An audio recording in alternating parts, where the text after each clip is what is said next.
कक्षा 8 गणित प्रश्नावली 2.2 का जो क्वेश्चन नंबर 5-6 है उसे आज हम करेंगे। बाकी सभी चैप्टर और सभी क्वेश्चन करा रखे हैं, उनके लिंक्स मिल जाएंगे डिस्क्रिप्शन पे, आप प्लेलिस्ट पे जाके भी देख सकते हैं। सो क्वेश्चन नंबर 5 क्या बोल रहे हैं, दो संख्याओं में अनुपात, दो संख्याओं का जो अनुपात है वो 5:3 है।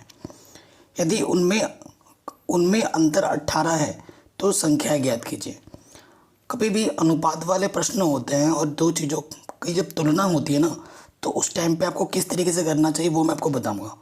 ठीक है, कह रहे हैं दो संख्याएं हैं, एक बड़ी होगी एक छोटी होगी, उनका जो अनुपात है वो 5:3 है। और बड़ी छोटी संख्या में से छोटी संख्या को जब हम घटाते हैं, अंतर का मतलब होता है घटाते हैं, तो 18 आता है। तो वो दोनों संख्याएं हमें ज्ञात करनी है। तो देखिए कैसे करेंगे। ये क्वेश्चन नंबर 5 है। ठीक, सो हम क्या लिखेंगे, माना माना प्रथम संख्या क्या हो जाएगी 5x, क्योंकि संख्याओं का अनुपात 5:3 दे रखा है ना, तो बड़ी वाले को 5x मानना है, छोटी वाले को 3x। ठीक है, तथा द्वितीय संख्या उसको हम क्या मानेंगे 3x। ठीक है, ये बड़ी संख्या है, ये छोटी संख्या है। प्रश्नानुसार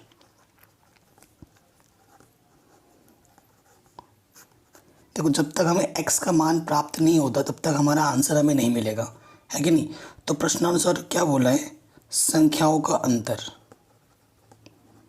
आपको बिल्कुल इसी तरीके से लिखना है एग्जाम में भी, संख्याओं का अंतर।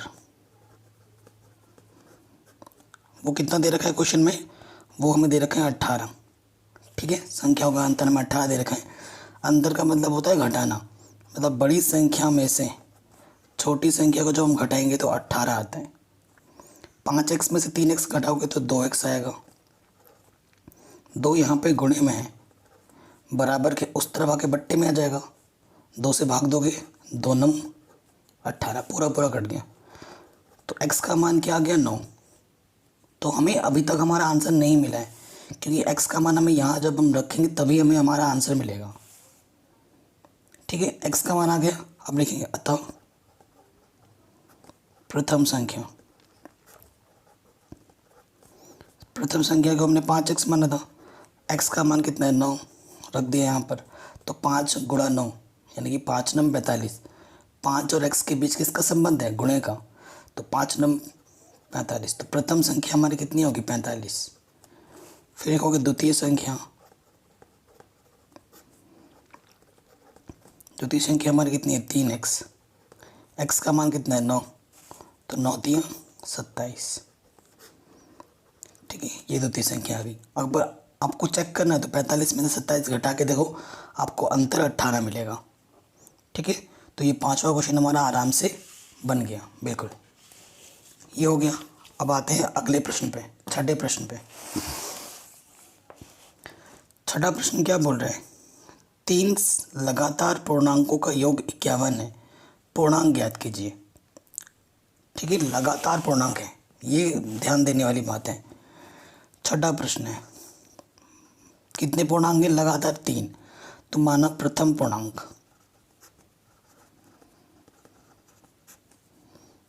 x है। ठीक है, इसलिए द्वितीय पूर्णांक क्या होगा। देखो, कोई भी पूर्णांक होता है ना, अगर लगातार बोला है तो क्रमागत पूर्णांकों के बीच का जो अंतर होता है वो 1 होता है। जैसे 1 के बाद 2 आता है, 2 के बाद 3 आता है, 3 के बाद 4 आता है। तो इन सभी में 1 का अंतर है। अगर 1 में हम कितना जोड़े कि 2 मिले 1, तो अगर एक संख्या x है तो उसके अगला पूर्णांक क्या होगा, द्वितीय पूर्णांक क्या होगा x+1। और तृतीय पूर्णांक क्या होगा, x+1 में और एक जोड़ दो यानी कि x+2। तो हमारे पास 3 पूर्णांक कौन है, एक x है, एक x+1 है और एक x+2 है। ये हमारे पास 3 पूर्णांक है और इन्हीं 3 पूर्णांकों को हमें ज्ञात करना है। प्रश्न में बोला है कि इन तीनों का जो योग है वो 51 है। तो आप लिखेंगे प्रश्नानुसार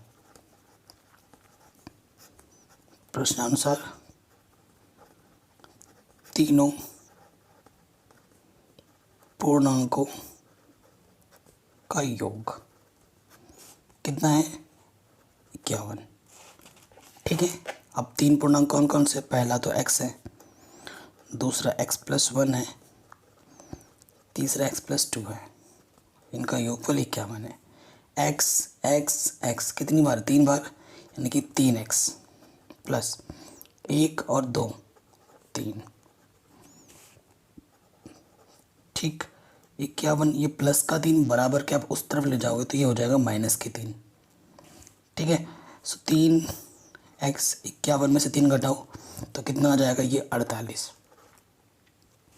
3 इस तरफ गुणे में है, इधर आके क्या हो जाएगा? बट्टे में, बराबर किस तरफ आके 3 कम 3 हासिल लगा 1, 18 हो गया है ना, मतलब शेष ये हो जाएगा 18 हो जाएगा, 3 छंग 18, तो x का मान कितना हो गया? 16। ठीक है, x का मान मिल गया। अब यहाँ रखेंगे तो प्रथम द्वितीय तृतीय पूर्णांक हमें मिल जाएंगे। अतः प्रथम पूर्णांक हमारी कितनी है? 16 है।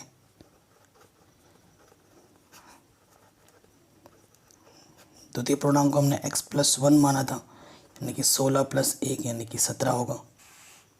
ठीक है, और तृतीय पूर्णांक हमारे क्या था? x+2 था, यानी कि 16 + 2 यानी कि 18। तो आंसर होगा 16, 17, 18, 3 क्रमागत पूर्णांक इस क्वेश्चन का। ठीक है, तो और एक क्वेश्चन हम कर लेते हैं। सो ये क्वेश्चन नंबर 6 भी हो गया। 7वें क्वेश्चन पे आ जाओ। कह रहे हैं 8 के 3 लगातार गुणजों का योग, ठीक है, इतना है, तो गुणजों को ज्ञात कीजिए। ठीक है, 8 के 3 लगातार गुणज ये हैं। अब गुणज का मतलब मैं आपको समझा देता हूँ पहले। गुणज है ना, जैसे 8 तो बड़ी संख्या होगी, छोटा सा एग्जाम्पल लेते हैं, 2 का गुणज लेते हैं, मतलब पहाड़ा हुआ गुणज का मतलब 2 का 2, 2 दूनी 4, 2 दूनी 6, ऐसे पढ़ते हो ना आप। सो गुणज का मतलब क्या होता है? पहली संख्या तो 2 है। 4 कब मिलता है? जब हम 2 में 2 ऐड जोड़ते हैं तब 4 मिलता है। 6 कब मिलता है? जब आप 4 में 2 जोड़ते हो तब आपको 6 मिलता है। तो अगर ये संख्या x है, 2 का गुणज बोला है, तो ये वाला क्या होगा? x+2, ये वाला क्या होगा? x+4। ठीक है, अगला वाला अगर निकालना होगा तो होगा x+6, ऐसे बढ़ता है। ठीक है, जितने का अंतर होता है वो जोड़ते रहते हैं। ये समझ में आया? ये क्यों समझाया? क्योंकि 8 का गुणज बोला है इस क्वेश्चन में। ठीक है, प्रश्नानुसार क्वेश्चन नंबर ये कौन सा है? 7वां। यहाँ लिख देना माना 8 के गुणज। 8 के पहला गुणज क्या हो जाएगा? x मान लिया, तो दूसरा गुणज क्या होगा? x+8। ठीक है, तीसरा गुणज क्या होगा? 8, x+8 में और 8 जोड़ दोगे, यानी कि अगर ढंग से देखा जाए तो पहला गुणज x है, दूसरा गुणज x+8 है और तीसरा है x+16। ये 3 गुणज हैं और इन्हीं को हमें निकालना है, इन्हीं को हमें ज्ञात करना है समझ में? प्रश्न में ये बोला है कि तीनों गुणजों का योग प्रश्नानुसार तीनों गुणजों का योग कितना है? 888। कोई दिक्कत नहीं है, तीनों गुणज रखेंगे, यानी कि प्रथम गुणज, द्वितीय गुणज और ये तृतीय गुणज। 888 है। x x x यानी कि 3x। 16 और 8 24।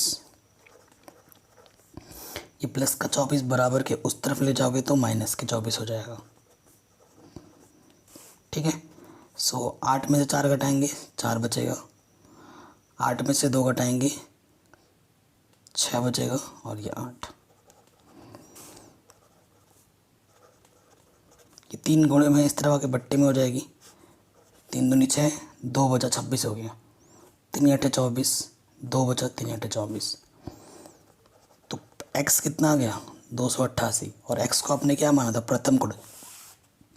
इसलिए 8 का प्रथम गुणज वो कितना होगा 288। 8 का द्वितीय गुणज यानी कि वो क्या था x + 8 था, यानी कि 288 में और 8 जोड़ दो, 8 और 8 16, 296 हो जाएगा, है ना। फिर 8 का तृतीय गुणज